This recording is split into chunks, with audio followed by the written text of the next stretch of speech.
Hi everybody, welcome back to the channel. This is episode 29, I think, of our WWF 1993 New Gen save on TEW 9. We got another episode of Raw, we got some more King of the Ring qualifiers. That is the next Premier Live event, or in those days, pay-per-view that we are leading up to. So I think we should just get on with Monday Night Raw.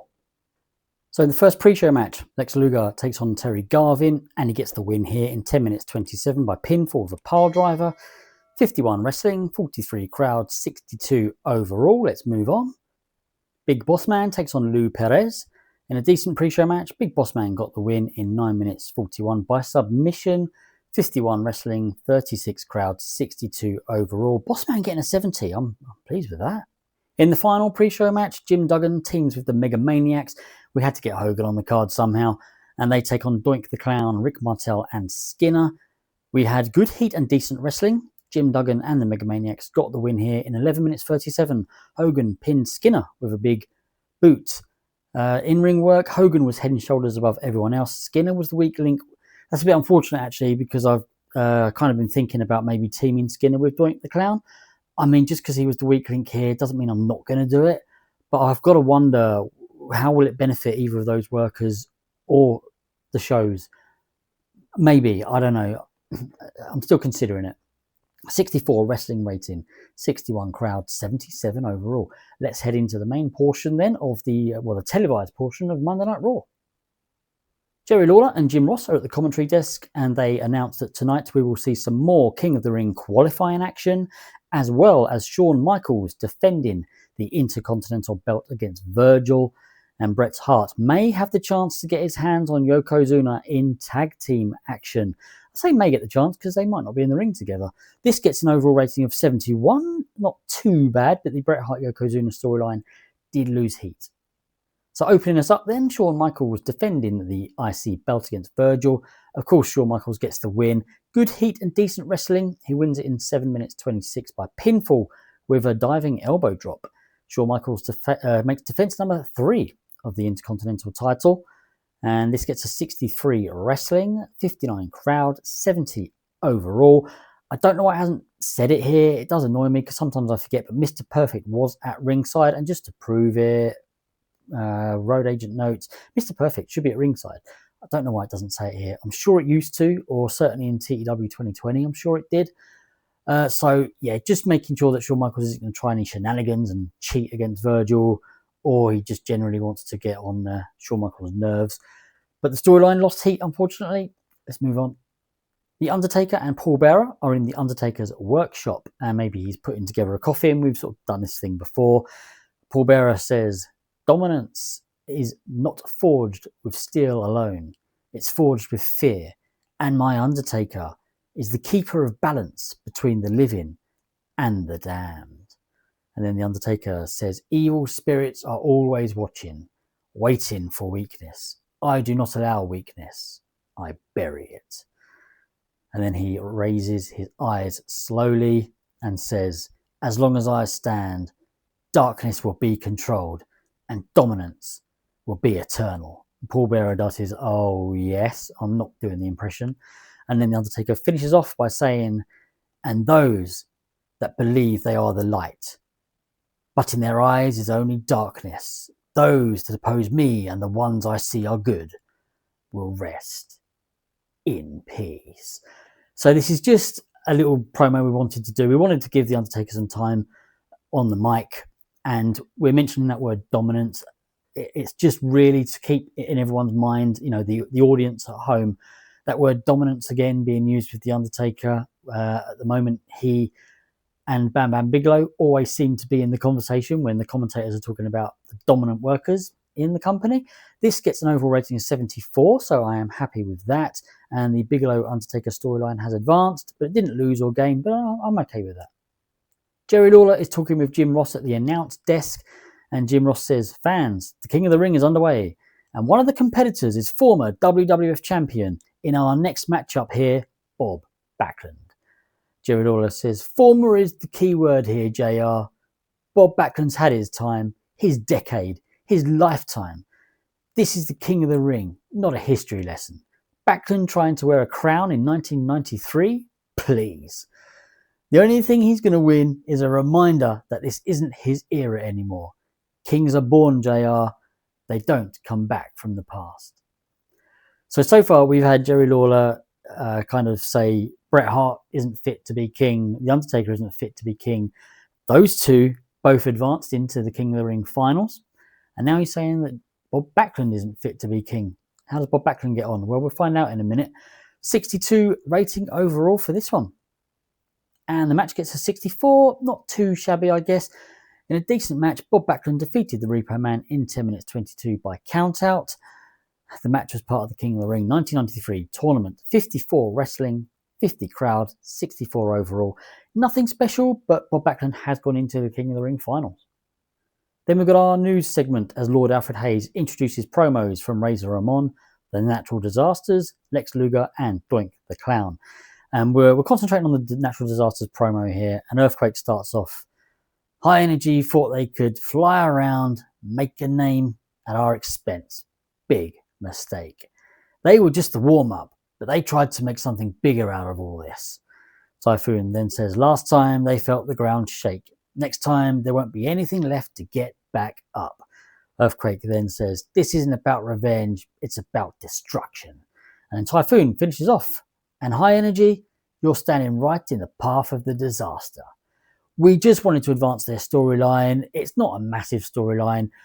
Typhoon turned on High Energy to reintroduce his tag team partner of Earthquake and reform the Natural Disasters. High Energy then kind of confronted Earthquake and Typhoon about it, and that's what Earthquake's saying about, you tried to make something bigger out of all this. You didn't need to, but now you're in our path. So we get a rating of 62. The storyline did lose heat. So did the storyline between Bossman and Razor Ramon. Yeah, a little bit unfortunate. These segments never seem to do well. The Beverly Brothers take on the Nasty Boys in a bout that had good heat and decent wrestling. The Nasty Boys got the win here in 8 minutes 34. Brian Knobbs pinned Blake Beverly with a trip to Nastyville. This was our storytelling match, and we also saw Damien Demento distract Knobbs and Papa Shango distract Sags. 56 wrestling rating, 57 crowd, 66 overall. I kind of messed up a little bit on the next segment. I'll explain all in a minute. So we've got Brian Knobbs and Jerry Sags are heading for the exit as Papa Shango appears. So what I've done is I book all the matches, and then I sort of come back to the game several days later and book the angles.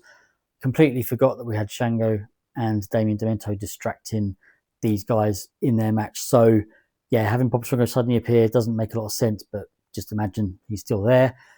And then, so they're all facing off, looking at each other. Shango raises his arms and he begins chanting. The lights flicker, but they don't go out. And this has happened before. Shango is a little bit panicked, confused, and maybe there's a sliver of fear in his eyes as well. What is going on? Why isn't this spell working? Why aren't the lights going out? Why are you guys still standing here? And then Shango carefully backs away from the boys and heads to the ring as Knobbs and Sags laugh and continue to exit the arena. 57 overall. Unfortunately, the storyline lost heat. So the next match, Marty Jannetty against Papa Shango. This is a King of the Ring qualifier. It doesn't say it's part of the tournament here, and I'll explain all in a minute. In a bout that had good heat and decent wrestling, Papa Shango got the win in 9 minutes 5 seconds by pinfall, illegally using the ropes for leverage. 62 wrestling rating, 59 crowd, 62 overall. Yeah, basically these two faced off in a Superstars match, and I auto book the B shows. I didn't realize they had these two go up against each other. Luckily, the winner was Papa Shango, so I do have the guy I want in the tournament. So yeah, I think I went through that, didn't I? 62 wrestling, 59 crowds, 62 overall. I'm gonna have to start watching that on the B shows. I'm quite happy to auto book the shows, but I really should be watching what's going on. Let's move on. Bam Bam Bigelow and Yokozuna with Mr. Fuji are backstage with Gene Okerlund, and Okerlund says, gentlemen, moments away from tag team action against Bret Hart and Randy Savage. Mr. Fuji says, Gene, tonight is very simple. Bret Hart has chased Yokozuna for weeks, poking the giant, teasing his patience. Now, he pays for it. Yokozuna steps forward, glaring, folds his arms and looks menacingly into the camera. And then Bigelow says, And while Brett's worried about Yokozuna, he's forgetting one thing. There's a beast from the East standing right here. Savage, Hitman, this ring isn't big enough for all that ego. And then Mr. Fuji says, tonight, strength wins, discipline wins, and Bret Hart's problems only get bigger. And then we've just got Yokozuna come in and say, bonsai. I can't remember if this was a thing or if I'm just misremembering, but I'm sure that happened in these promos. Like Mr. Fuji would do all the talking, later on Jim Cornette would do all the talking, and then Yokozuna would just come in and say bonsai. I just, if that's what actually happened, hilarious. So we get a 78 for this pre-match interview. Yeah, very pleased with that one. The storyline advanced, didn't lose or gain. How well does the match do? 80. Okay, yeah, I can live with that. It's just good. It's good.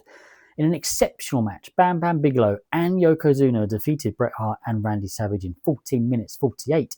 Yokozuna pinned Randy Savage with a bonsai drop after Mr. Fuji interfered. We also had Crush come in and distract Savage. 86 wrestling rating, 78 crowd, 80 overall. Randy Savage getting a 94. Bret with a 92. Yokozuna 79, Bam Bam 80. I mean, that's just superb. The storyline between Crush and Savage has gained heat. Bret Hart and Yokozuna has just sort of stayed where it is. Very pleased with that one, though. Savage wasn't happy at losing this one. Had to keep him strong. I mean, I didn't want Bret to take the pin.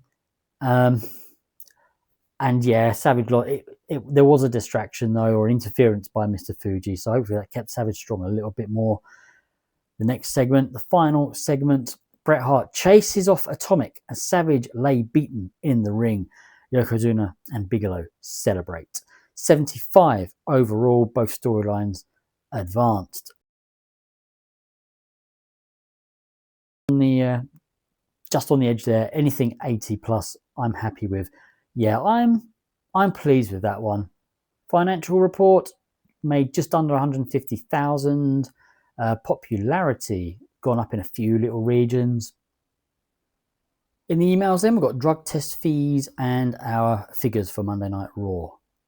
We'll have a quick look at the storylines. I mean, we have not got any problems with regards to how many storylines are hot or above, but we do have two now at very hot, which is okay though. I can live with that. I'm not going to look at the roster. I always look at the roster, and there doesn't really appear to be many big changes at the top. So, yeah, I think I'll call it a day then. That's the end of that episode then. We've got one more episode of Raw with King of the Ring qualifiers then. I think it should be the King of the Ring. It will be the King of the Ring after that. So, yeah, I hope you've enjoyed this one. Please give a like and subscribe and comment below with anything you've got to tell me. Thank you so much again for all the interaction over the past few weeks. The videos are they're doing well, and it's not about figures with me, but I do love interacting with you guys. I could play and talk about TEW all day. I really do enjoy it. Take care of yourselves, everybody, and I'll see you all again soon. Goodbye.